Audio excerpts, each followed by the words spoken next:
સતત વર્ષો સુધી કેન્દ્રમાં કોંગ્રેસની સરકાર, સતત ભારતીય જનતા પાર્ટીની સરકાર પત્રો લખતી રહી, કોંગ્રેસ જવાબ આપે નહીં.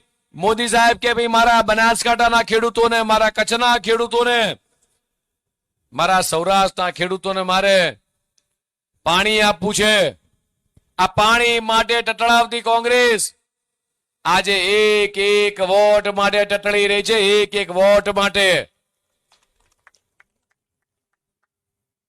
મોદી સાહેબ આજીજી કરે છે કેન્દ્ર સરકારને.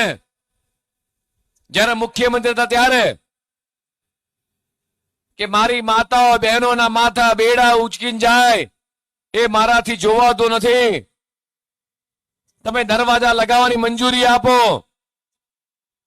પણ કોંગ્રેસ એકની બે ના થઈ, જાડી ચામડી થઈ ગયેલી આ કોંગ્રેસ, એને ક્યારેય આ દેશની જનતા પર ક્યારેય દયા ના આવી.